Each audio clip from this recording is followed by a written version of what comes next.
with us here today is, first of all, Erich Barnstedt, who is at Microsoft, and he has started in the Windows team, and now and later on has joined the Azure team and worked in automotive and manufacturing verticals.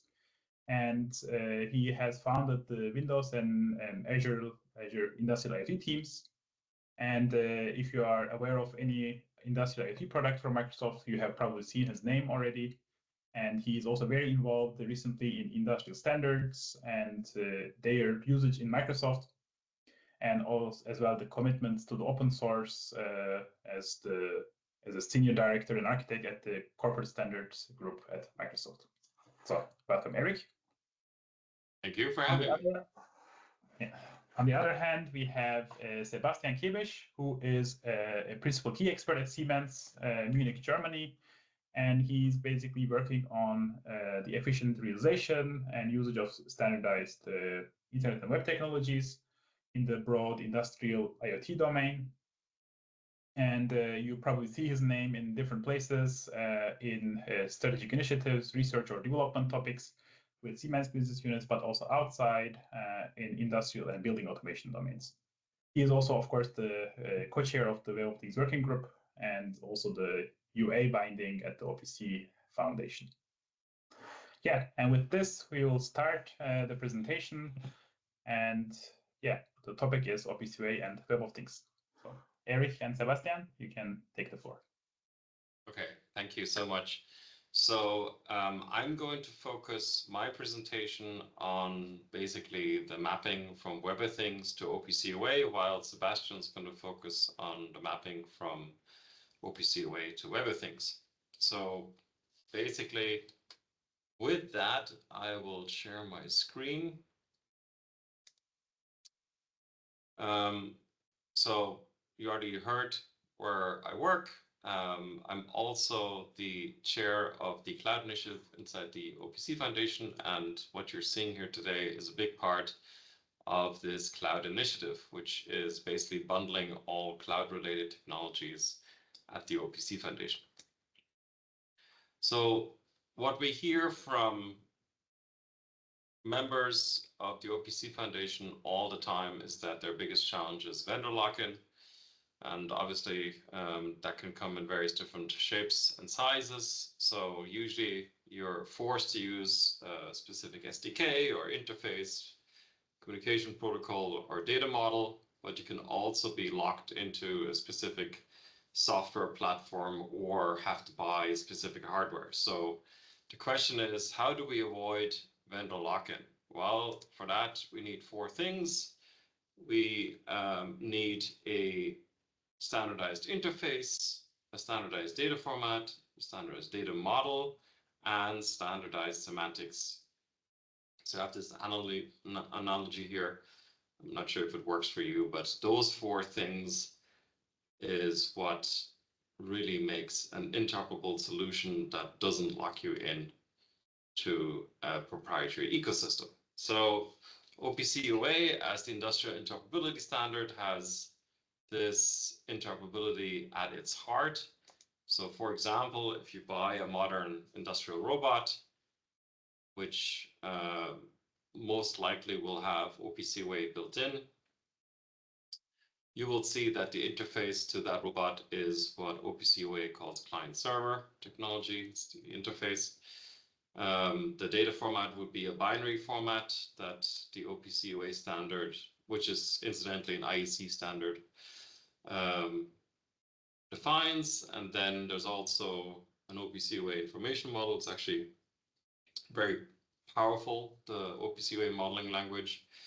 And then finally, there is specific semantics covered in so-called companion specifications to the OPC UA standard, and there's one for robotics. So if you have such a robot, you're lucky because you're completely agnostic and can use this robot without being locked in to the ecosystem of the robot manufacturer. But not every device that people use in industrial environments are robots. So what happens, for example, if it's a smaller device like a Siemens energy meter? Well, in that case, more than likely, you will be faced with a simpler interface like Modbus, and then you're really stuck, right? Because the data format, the data model, and semantics, you will probably be handed in the form of a PDF document that comes with the device, with the asset, and then you need to read that PDF to understand how to extract the data from it. So this is where Web of Things can help, because Web of Things actually covers that gap, right? So Web of Things uses, as you know, JSON LD data format. The data model is described in a so-called thing description, and then the semantics, for example, for accessing the Modbus interface and describing exactly which Modbus register corresponds to which tag that the asset has, is covered in the so-called protocol binding. So with a thing description, which is machine readable, you are again not locked in to a proprietary ecosystem. But the question is, how do you create that thing description? I mean, ideally, it's provided by the asset vendor, right? So in fact, Siemens have provided a thing description for the Centron pack range on GitHub. But for all these other devices that don't have OPC UA built in, what do? Right? So a lot of manufacturers want to map every asset to a common interface, for example, OPC UA. So if an asset doesn't support OPC UA natively, they want to use connectivity software to connect to the device and then translate it to OPC UA. And our idea was to actually feed that connectivity software with a thing description. So why is OPC UA so important? Well, there's several reasons, but the main reasons why OPC UA has become a worldwide standard, and really, there is no alternative that I see. OPC Foundation is very successful. This slide's actually out of date. We have over 1,000 members now in the OPC Foundation. And it's so successful because mainly of these three properties of the OPC UA standard. Like I mentioned already, it's very interoperable.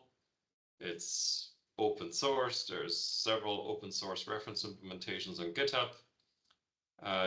It's owned by a nonprofit, the OPC Foundation, and it is, scalable from sensor to cloud. I already mentioned the data modeling language. It's very powerful, very flexible, yet simple, but it can be extensible. It uses inheritance, for example, so you can inherit from an existing type to create a new type, and so on. So it's very powerful, but pretty simple. Everything is a node, and the actual data model itself is a graph. So you can have relationships that go beyond simple parent-child relationships. You can have references to other nodes and so on, which is quite useful.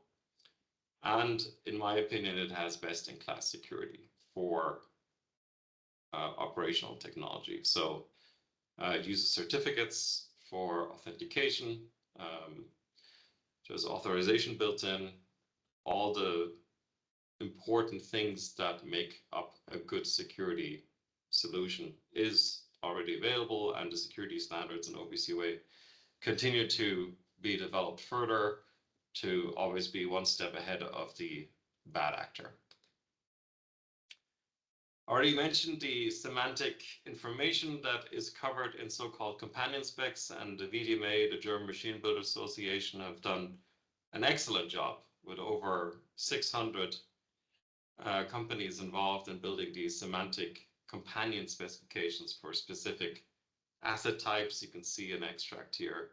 This slide is always out of date because they're continuously delivering new semantic models, but you can see they're well on their way to covering the entire range of products of assets available today.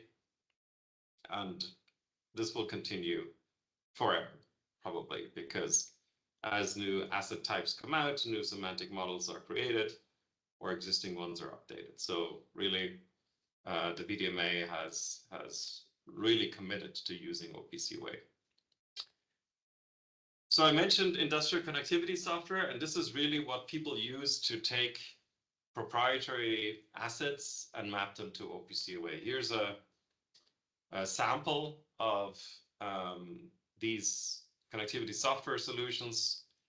There's plenty of them. They all have an OPC UA interface, northbound to the customer and southbound to the asset. They speak many different protocols depending on what kind of asset you're connecting. They sometimes are referred to as protocol drivers. In Web of Things speak, they're protocol bindings, right? So again, you have a choice, and the idea is that eventually all of these offerings will be able to use Web of Things thing descriptions as a input to configure specific assets. So let's have a look at the size of the problem. So these are estimated worldwide numbers, but they've been confirmed several times now with all sorts of members inside the OPC Foundation. So we feel pretty positive about them.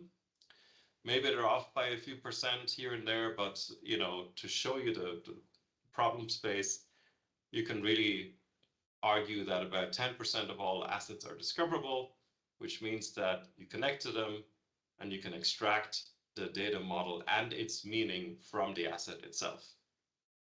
So no Web of Things file required. However, 90% of assets in industrial equipment today is not discoverable, which means that you need some form of providing a description of the asset externally, for example, through a Web of Things thing description. Now, from those 90%, roughly 63% of the total are fixed function assets. So their data model is always the same.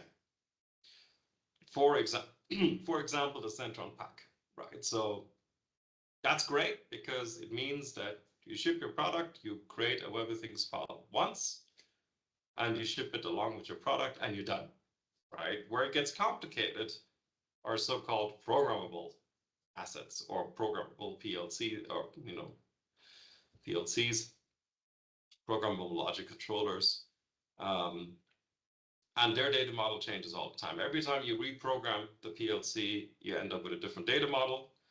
So the only way to onboard such an asset, if it's not discoverable, is if you have the engineering project that you use to program your PLC and you extract the data model from that engineering project, right? And that's possible, right? It's not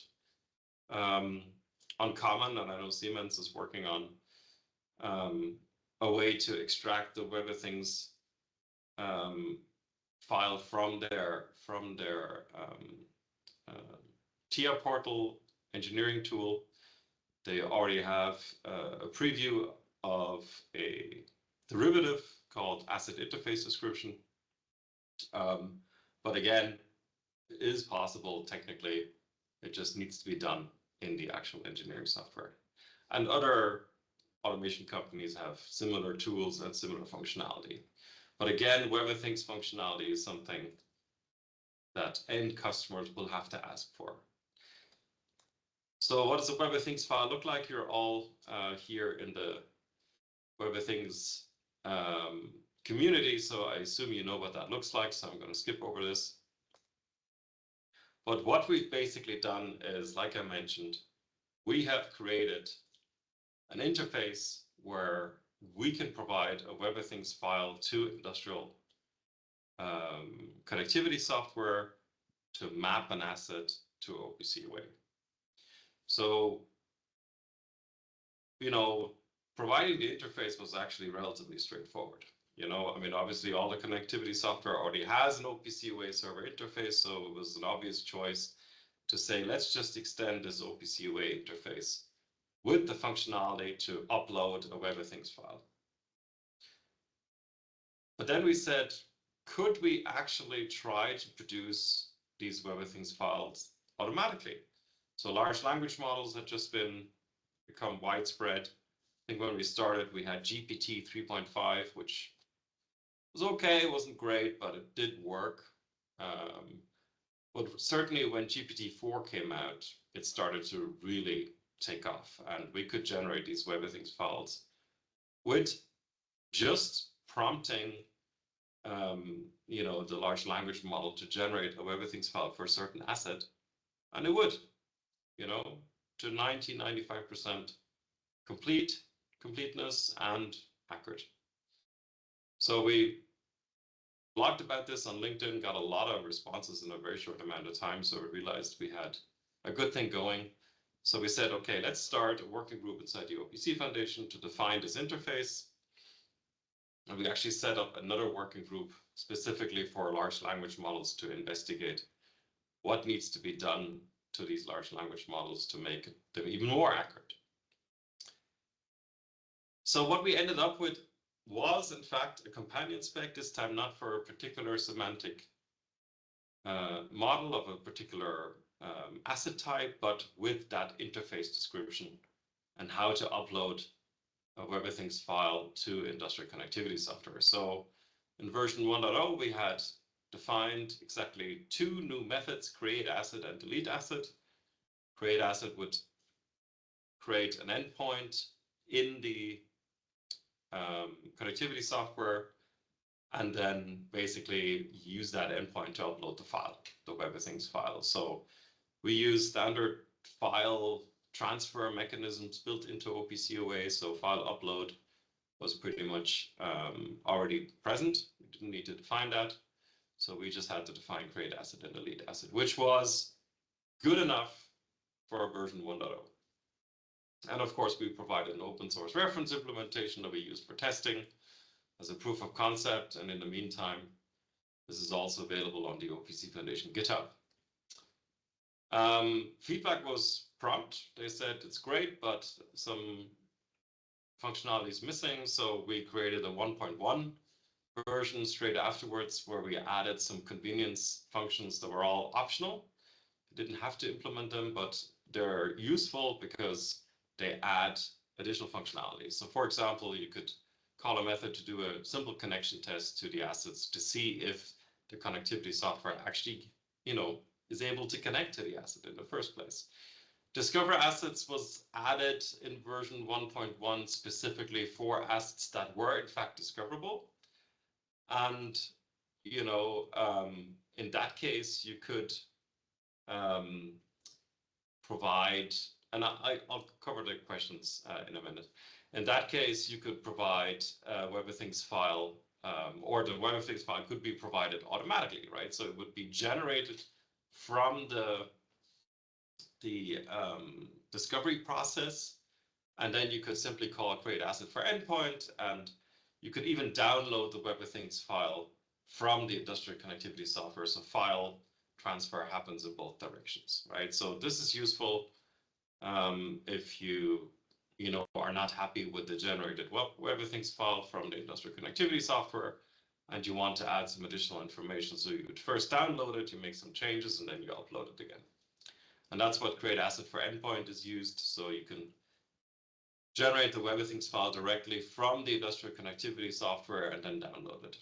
Supported bindings basically returns the set of what protocol bindings that the industrial software provides. Configuration is a way to configure the industrial connectivity software, because a lot of offerings will require additional configuration. And then finally, license is for commissioning. So when you first create an instance of industrial connectivity software, more than likely you will have to provide some sort of license key or license file. So we added that to the interface as well. So the question was already answered, right? Okay, perfect. Lovely. So that's basically the specification. It's available for download off the OPC Foundation website, free of charge. You don't need to be a member of the OPC Foundation to get to any of the OPC UA specifications, including this one. So anybody can download them. So what does the question? So what does the reference implementation look like?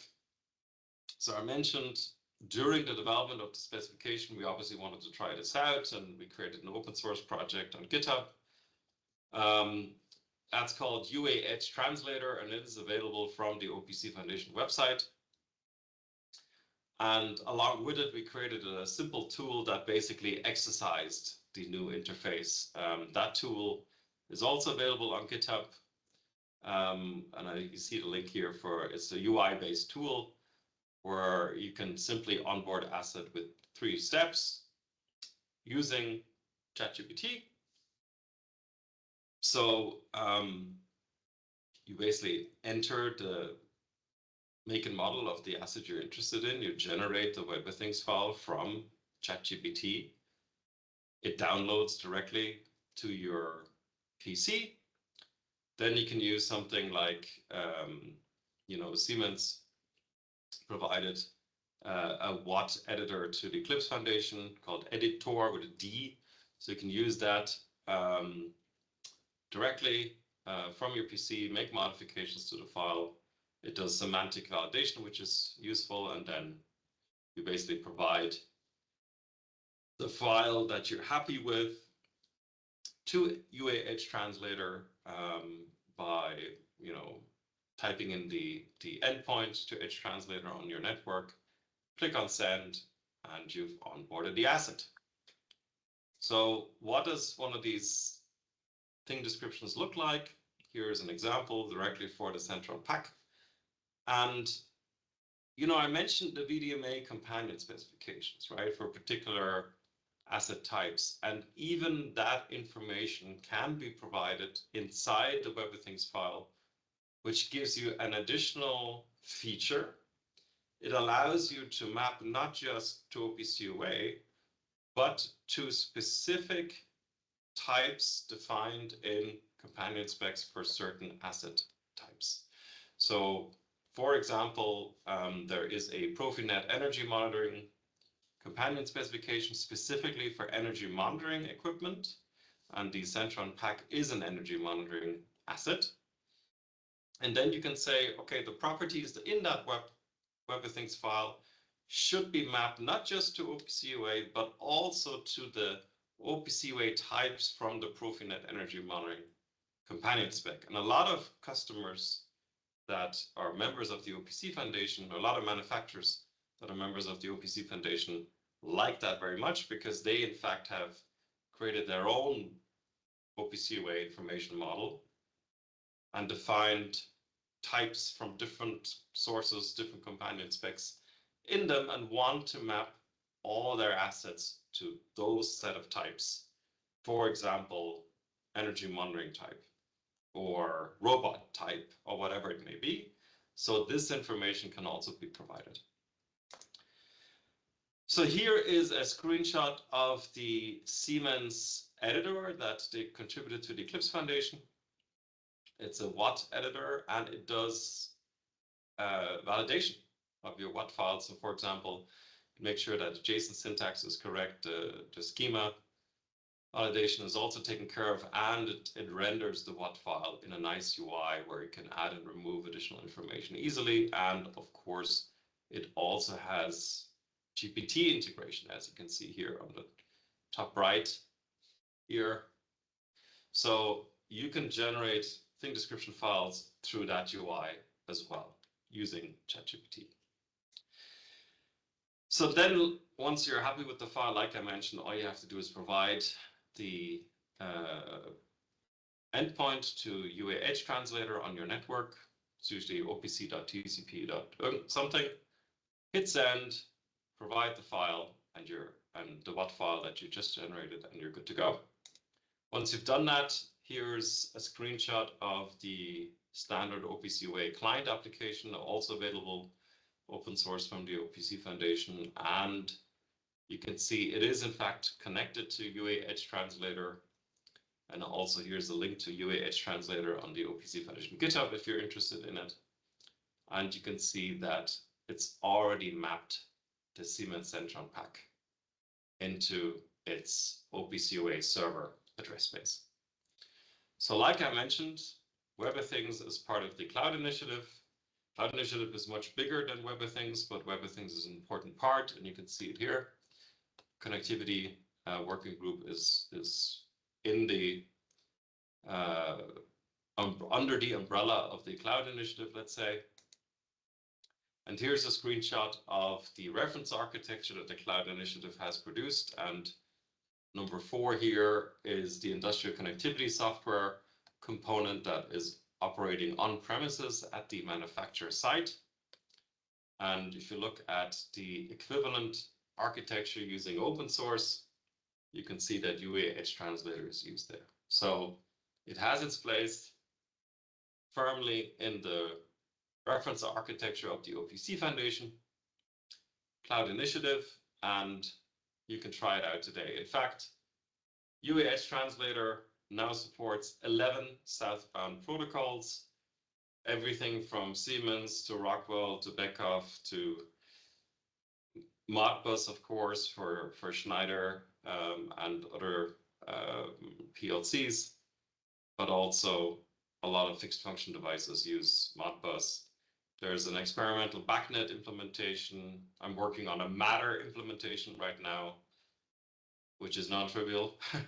But, you know, as we add these southbound protocol drivers, we obviously should also look at creating WAT protocol bindings for them to make sure that the WAT files that people produce always look the same.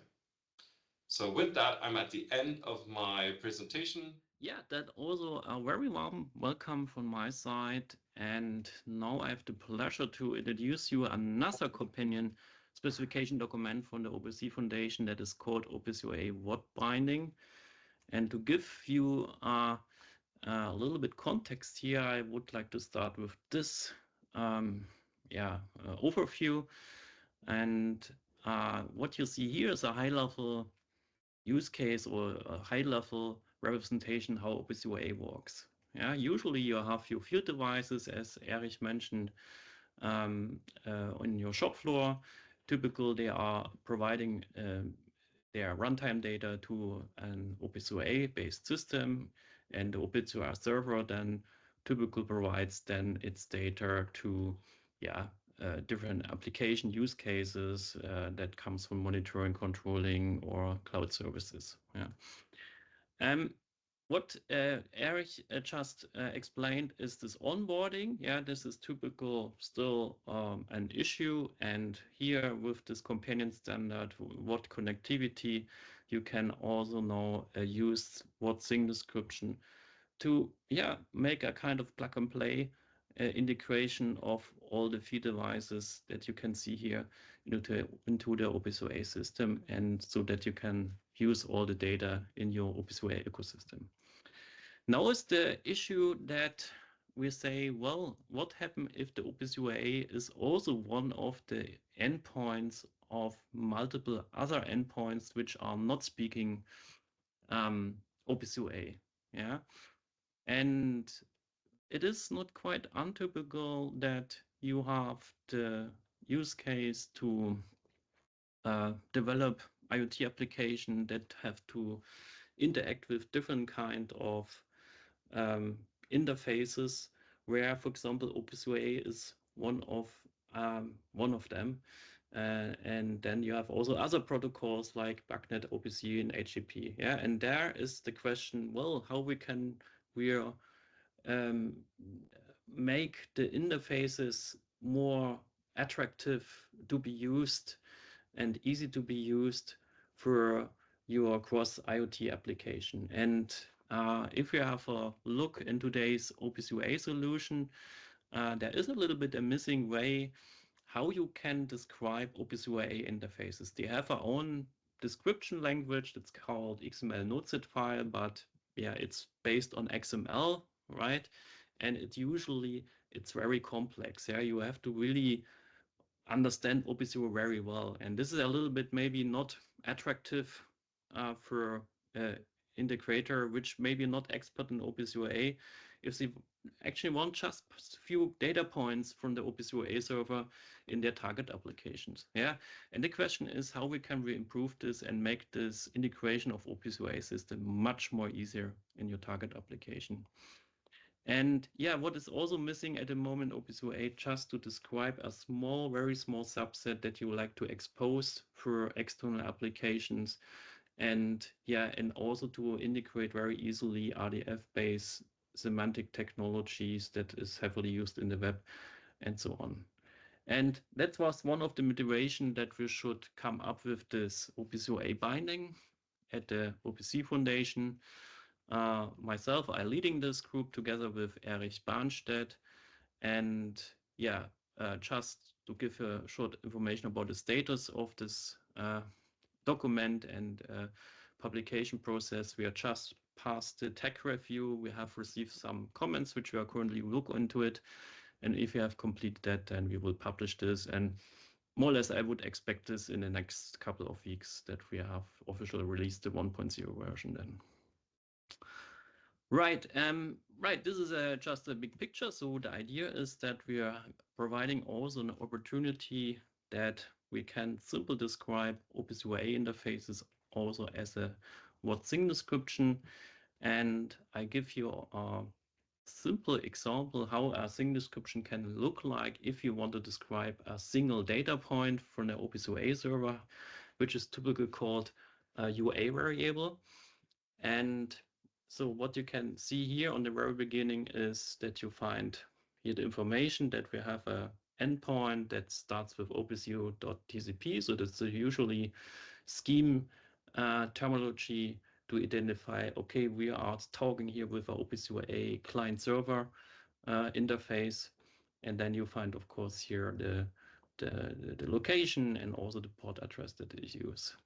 Then you find also some security information, which uses this auto scheme. The reason for this auto scheme here is that OPC UA has their own security handshake mechanism, which is typically used on the beginning and which clients have to decide which kind of the channels they like to use to make the communication to the OPC UA server.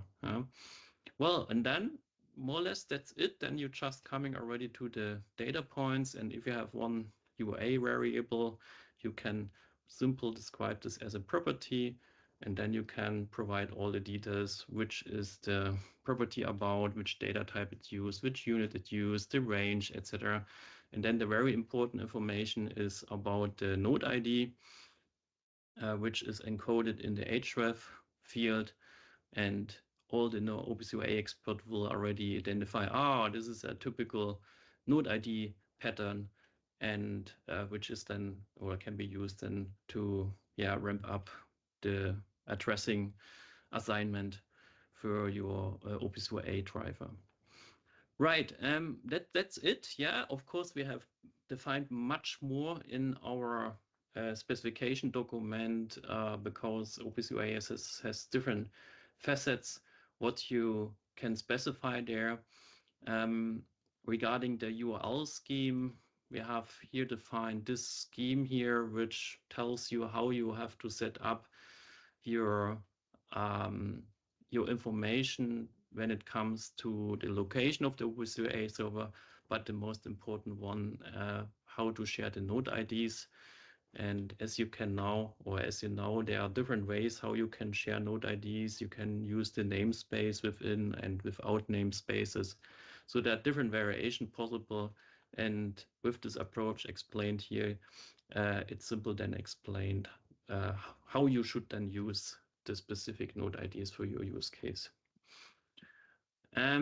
Then also OPC UA experts now we have to handle a lot of with this namespaces because different application domains and OPC UA has also specific namespaces reserved already. But usually if you use this standard OPC UA nodeset file, this big XML file, you usually get this information, what namespaces exist and running on the server. And if you want to use all the namespaces and also one of the attributes or variables in your thing description, then you should also mention this in the context file. Yeah, and we are explaining this, how we can transform this in the thing description, and it's actually quite straightforward. So in OPC UA, they're taking the order how the namespaces show up. So that means this is the 0 entry here, this is the first entry, and this is the second entry. And that's the reason why we also follow this index value here, which we then simply take over in the thing description, and to make clear that specific definition comes from this namespaces here. We also describe, and this is, I think, very interesting feature, how you can use this terminology or the terms and which we define in the ontology, that we also define terms that can be used for making mapping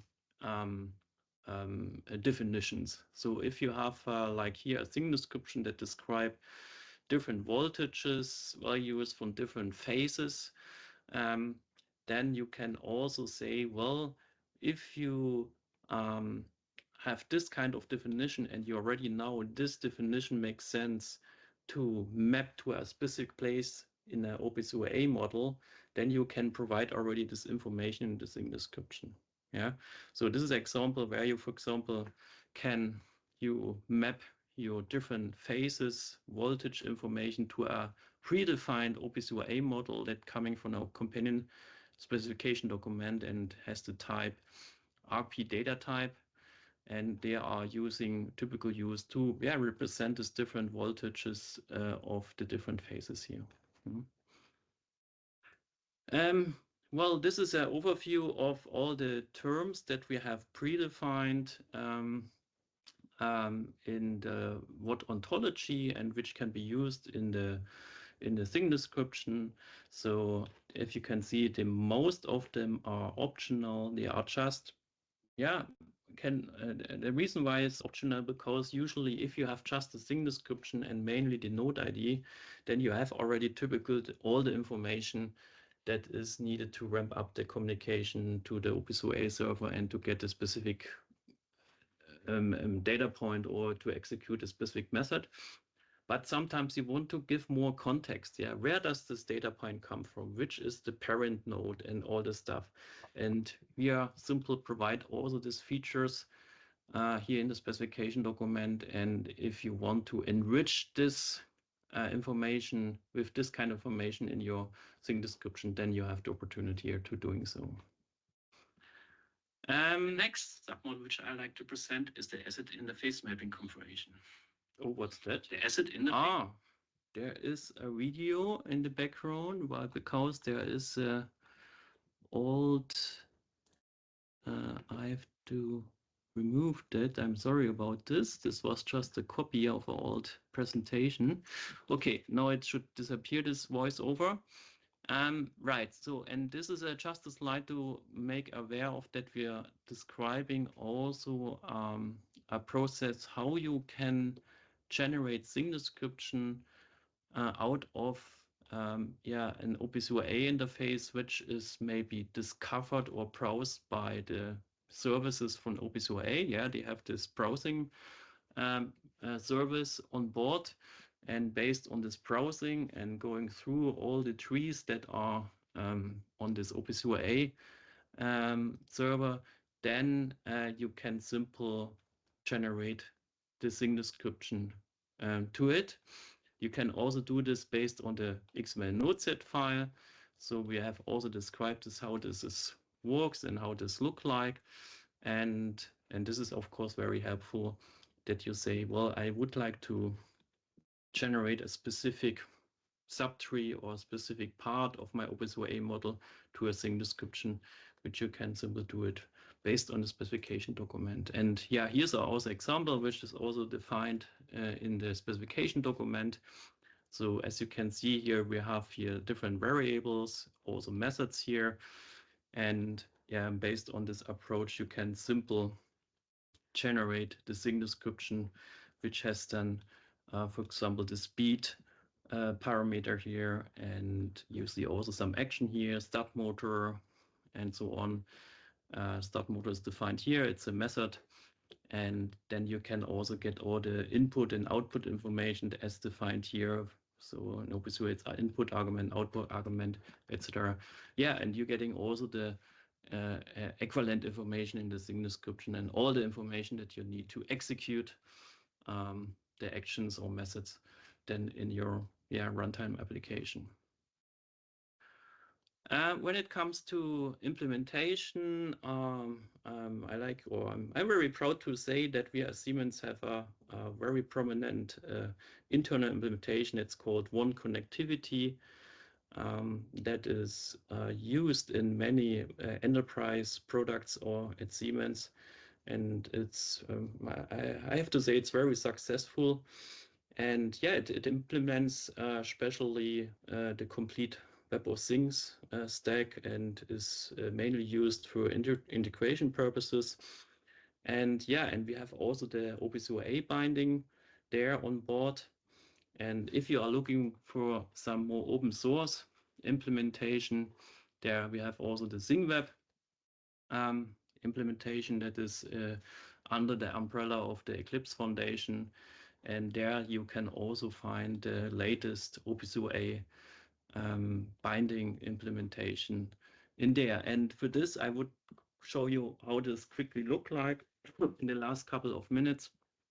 And maybe also especially for the people which not are very in touch with Web of Things yet, and what is the benefit to have something like with thing description. And let's assume we have an IoT application of a pump, yeah, which you like to read each pump speed every 5 seconds.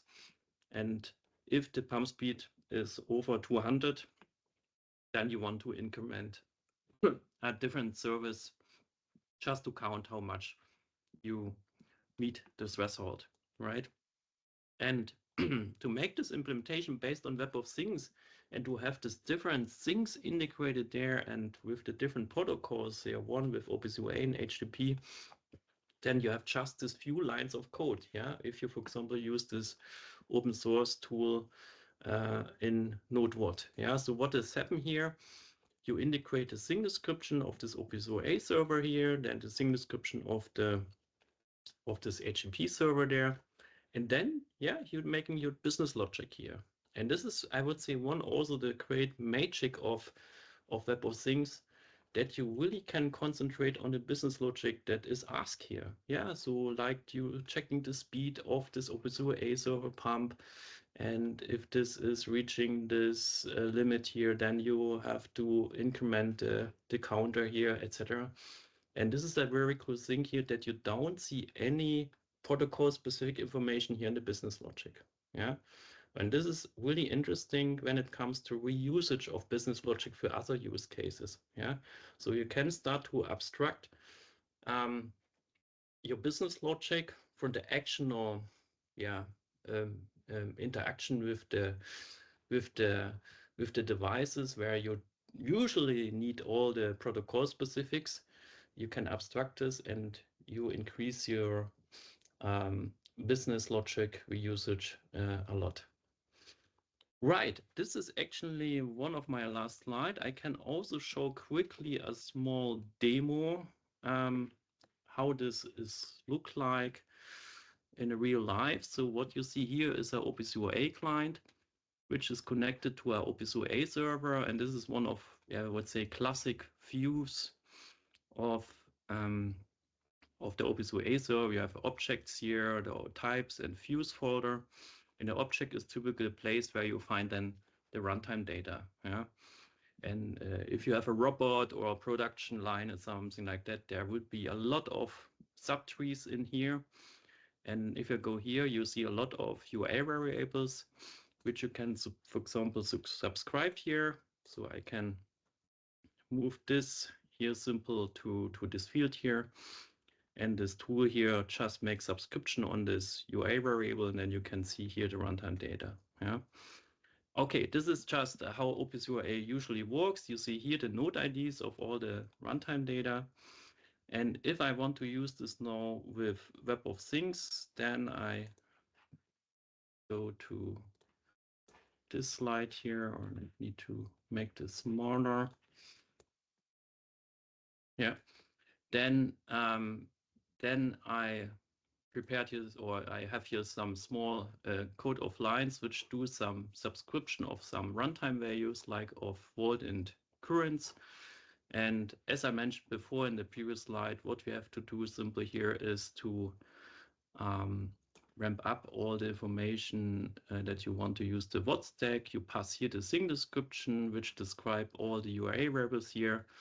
And then you have this few line of codes to just subscribe to the UA variables here. Yeah, and if I'm going to start this, then you can see that all the runtime data will hopefully showing up exactly. So we have volt here, the current here, whatever. I can also show this in the other window that is really happening. So here we have the volt, 400 something. Here we have the current. This is also what is displayed here. Yeah, so if you want to play around with it, then keep in touch or with the Node.watt implementation on Eclipse. And if you're interested in more industry-grade implementation of Web of Things, then yeah, also contact me. For example, if you like to get more information about this one connectivity, then I'm happy to help you. Okay, that was my last thing what I like to show you about the watt binding, and I think we have time for Q&A.